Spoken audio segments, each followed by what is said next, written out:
Hello there, people of the internet. So, I'm sure, is that Kevin? Hi, Kevin, wherever you're at. I'm sure that you guys have noticed that I like my military surplus firearms, and as a result, I make videos about military surplus firearms. And a lot of times whenever I make these videos, I get comments down below talking about how people like me are the problem of why military surplus, prices are raising dramatically. And whenever people comment things like that, I kind of scratch my head and I'm like, man, if you really thought about what it is that you were saying, if you actually put some thought into what it is that you were saying, then you would realize that what you're saying is not incorrect. For example, this right here is one of my military surplus rifles that would not have been all that expensive a while ago, but now is. This is a finished, refurbished 1891 Mosin Nagant.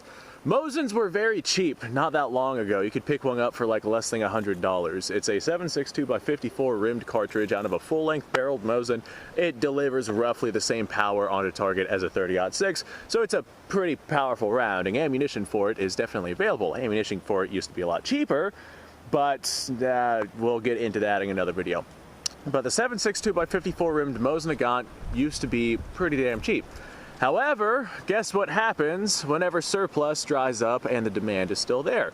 Prices raise. So whenever people tell me that I am the problem for prices raising because I'm talking about a rifle and getting more people interested in it, they're talking about me raising demand. Well, the supply that has been brought into the country was being raised with that demand. But once the surplus dries up, that, surplus is gone, and the amount of rifles in this country are no longer the amount of rifles, are a set amount of rifles that are now inside of this country.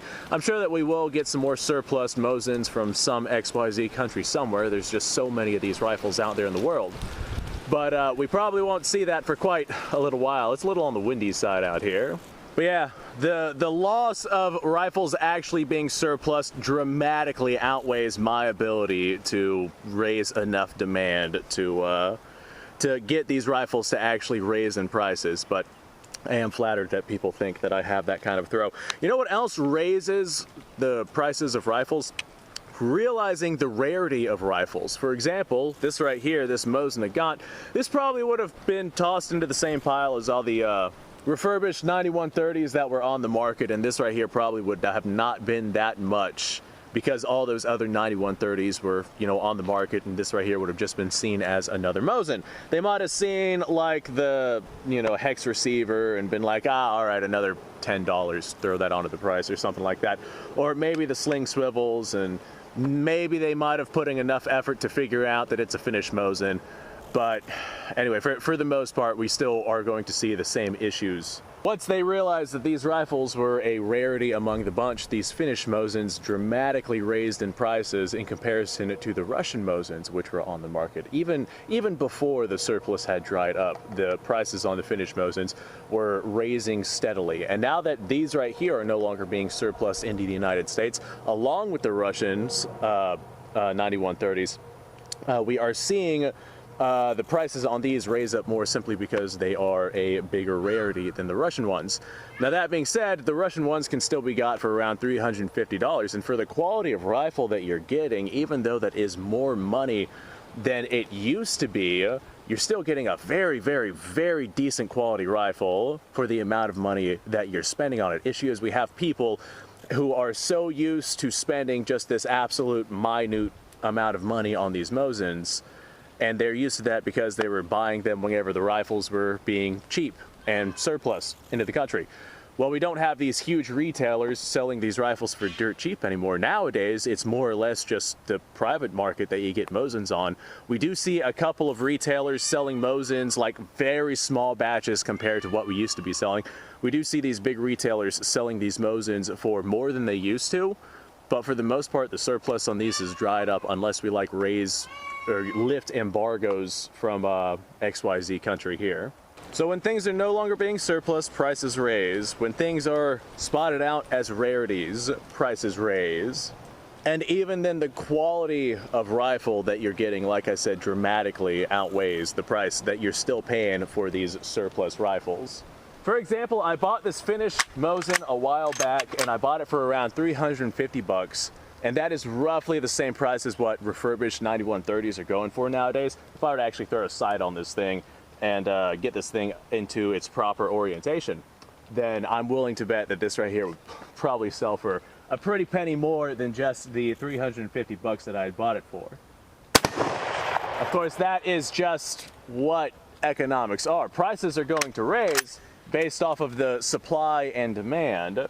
Now, the people who cry about YouTubers like me raising prices on some of these surplus things, I guarantee that, you know, media and video games and movies and Hollywood and games like Call of Duty and Battlefield, those have dramatically raised the prices on these compared to, well, anything that any YouTuber could do.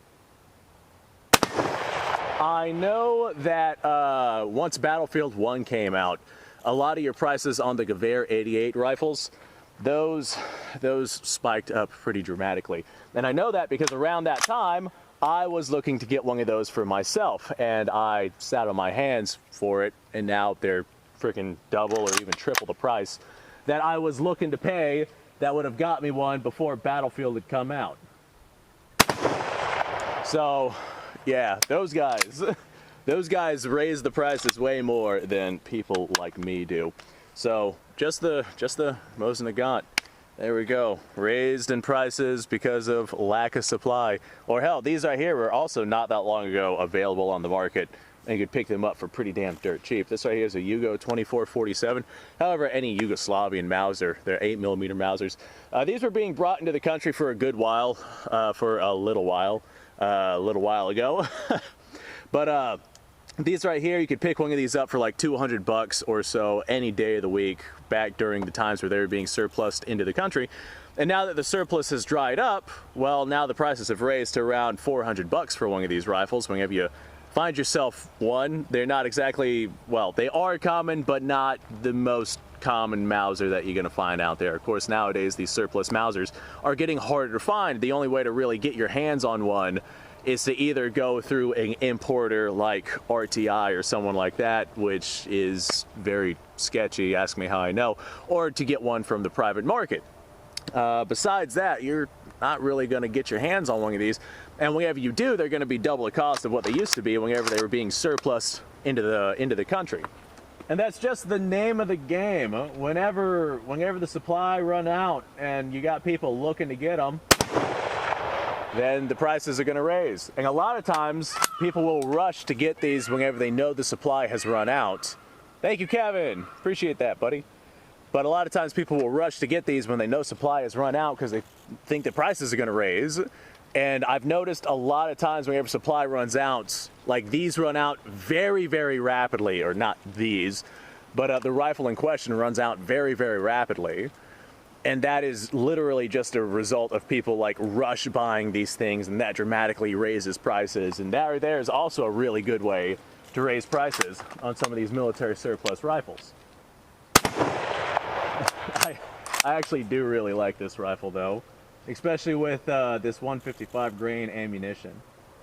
I'm gonna have to take this rifle out sometime and accuracy test it, because it seems to be fairly accurate, although I have not actually accuracy tested it. But next time somebody decides to, you know, blame me or some other YouTuber, because we are the ones apparently that are the results of, well, the cause of these right here raising in prices. And I'm just like, nah, there's a lot of reasons why these are raising in prices. I don't want to see them raise in price either, don't get me wrong, but there's a lot of reasons why these are raising in prices. And it's not just me, and it's not the other YouTubers. Like, the biggest things are like video games and TVs and movies, and the next generation looking to get into these old school guns. And they're willing to pay a lot of money for it, especially because we have a lot of people getting interested in old school guns. Like, nobody was interested in the Gewehr 88 in terms of like the generation that is coming up. Nobody in that generation was interested in the Gewehr 88 until they played Battlefield 1, and then they're like, oh, I like this rifle, I'm gonna get me one in real life. And then they turn 18 and they go out and they spend $1,000 on one because that's what they want. Now I will say it pains me to say this, but I am actually kind of glad that these rifles are raising in prices, simply because they're becoming collectibles versus just surplus items. People value what they pay for, and whenever they pay more money for a rifle than they would normally feel comfortable for, the odds of them butchering and bubba-ing and destroying that rifle, that significant piece of history that is not going to be remade, the odds of them destroying that rifle are quite minimal. And the odds of them shooting corrosive ammo through it and then just not cleaning it because they don't care about it, that is also very minimal. One of the issues with the surplus ammunition on the market is a lot of it is corrosive, and a lot of people take it and shoot it, not clean their rifle, and I feel like we're gonna see a lot of these surplus guns that just do not have good barrels in them within the next 100 years or so, simply because, not from a volume of shooting, but because people have shot corrosive ammo through them. So I feel like once these raise in prices and get deemed as collectibles instead of just regular old surplus, we're gonna see people take better care of these things as well. Anyway, folks, let me know what you guys' thoughts are down below.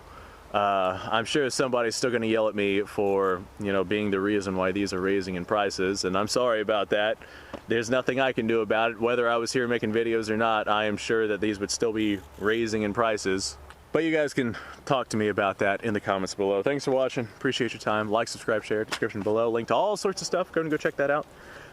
You guys go off, have yourself a fantastic day. It looks like we're going to have some rain come in, so I'm going to go ahead and make my way back home before it starts to rain. I'll see y'all on the next episode.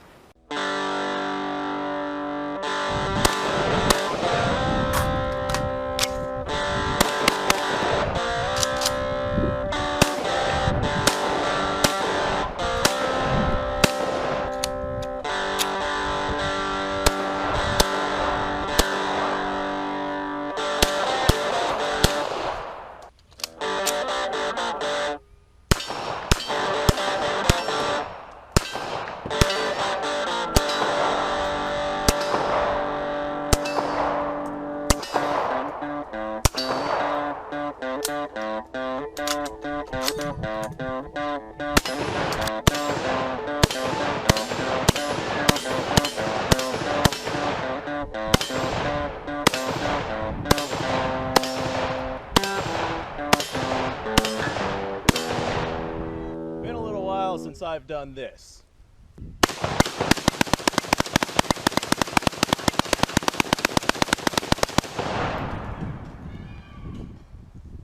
Bonnie and Clyde be damned.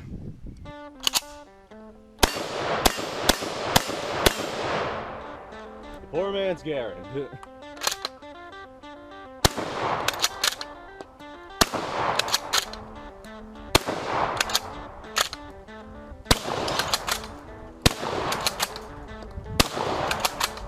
Shame that bolt action shotguns aren't more mainstream.